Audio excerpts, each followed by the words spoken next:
Comme un éclat de rire vient consoler tristesse, comme un souffle à venir vient raviver les braises, comme un parfum de soufre qui fait naître la flamme.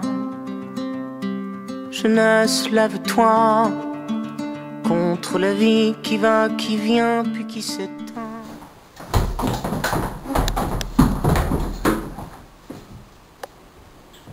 Comment vous appelez-vous? Je m'appelle Romano Strovac. Quelle place avez-vous auprès de Kosciuszko? J'étais son fidèle bras droit et son ami le plus sincère. Comment avez-vous rencontré le dictateur? Pourquoi je vous raconterai mon histoire? Peut-être parce que si vous coopérez, nous serons plus indulgents avec vous. Bien. Je l'ai vu pour la première fois à l'abbaye. L'abbaye? Oui. C'est le nom d'un débat où les membres du parti ont l'habitude de se retrouver et de boire une chope tout en discutant politique. La monarchie venait d'être abolie par le communisme. Kosciuszko savait se faire entendre. Il était très respecté. Un soir, je lui ai offert une chope. On a échangé quelques mots et puis il est parti discuter avec des gens bien plus importants que moi. Lorsqu'il est rentré chez lui, il s'est fait agresser par les hommes de cette garde d'un poker. Je l'ai retrouvé alors qu'il gisait par terre sur le trottoir. Je l'ai aidé, je l'ai soigné, et puis on ne s'est plus jamais quitté. Parlez-nous de sa montée au pouvoir. Il a commencé en étant ministre de l'Agriculture, puis il est devenu ministre délégué aux forces armées.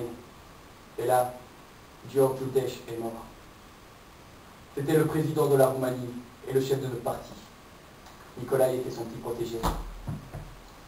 C'est lui qui a réussi à nous éloigner du RSS et à supprimer la faction moscovite du parti. Nicolae a donc été muté chef du Parti des travailleurs de Roumanie en 1965. Et là, les gens ont compris que c'est lui qui rendrait la Roumanie riche et prospère.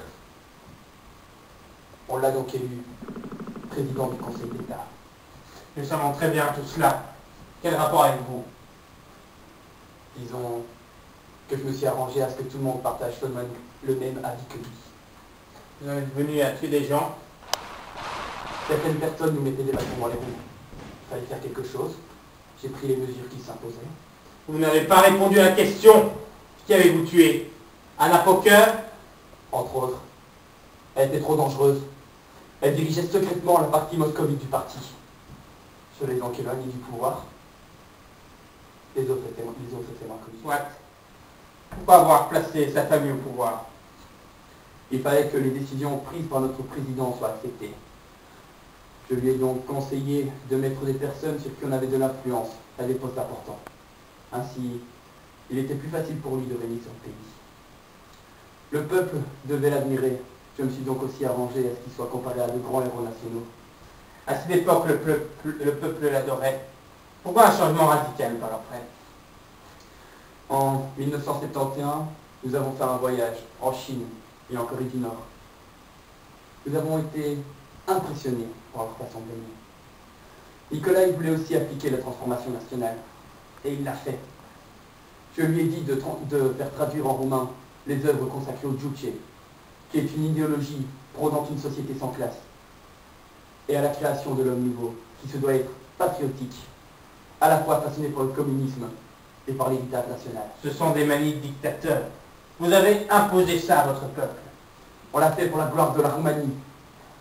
Nous voulions la rendre prospère, et c'est ce qu'on a fait.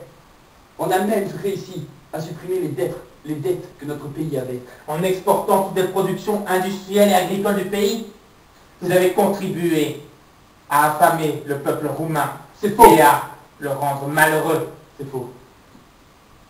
Chaque paysan avait droit à 200 kilos de blé par an. Et comment expliquez-vous que les paysans devaient se rendre à la capitale pour acheter du pain? Comment expliquez-vous ce qui s'est passé en 1972? Vous parlez sûrement de la systématisation.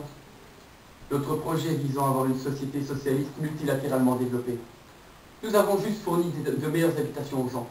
Grâce à nous, ils ont été plus heureux et ils ont vécu en société. Vous avez rasé des villages entiers et détruit près d'un quart de Bucarest. Continuons. Pourquoi avoir regardé ce nationalisme de passade en 1977. Une crise économique était en train de se profiler à l'horizon. Il fallait à tout prix que le peuple reste fidèle au président. Au dictateur, vous voulez dire? Pour que le peuple reste fidèle au président, je me suis arrangé à ce qu'il soit de nouveau comparé à des grands héros nationaux, tels que Étienne le Grand, grand prince de Moldavie, qui a réussi à repousser l'Empire ottoman au XVe siècle. Il s'est aussi fait faire un sceptre pour être comparé à un roi, et ainsi il pouvait légitimer son pouvoir. Parlons un peu du sida. Il n'y a pas de sida en Roumanie. C'est faux. Vous avez fait interdire les moyens de contraception, les préservatifs, l'avortement et le divorce, pour que la population augmente. En effet, elle a augmenté de près d'1 million. Mais vous n'avez pas pensé que ça aurait engendré l'abandon de milliers d'enfants dans les rues. Je refuse de l'admettre. Vous devriez vérifier. Je suppose que vous refusez d'admettre aussi que Ceausescu a donné l'ordre à l'armée et à la Securitate de tirer sur les manifestants anticommunistes qui étaient contre l'expulsion du pasteur hongrois László Tokes. Comment? Jamais le président n'aurait fait de mal à son peuple. Quelle honte que ce que vous insinuez là! 3 jours plus tard, une nouvelle émeute éclate lors d'un de ses discours. Mais là, l'armée se dresse contre Ceausescu et son régime. L'émeute sera diffusée dans tout le pays et celui-ci se rebellera contre vous. Bon, nous en savons assez. Vous allez subir le même châtiment que Ceausescu et sa femme. Vous êtes condamné et vous allez être fusillé. Veuillez vous lever.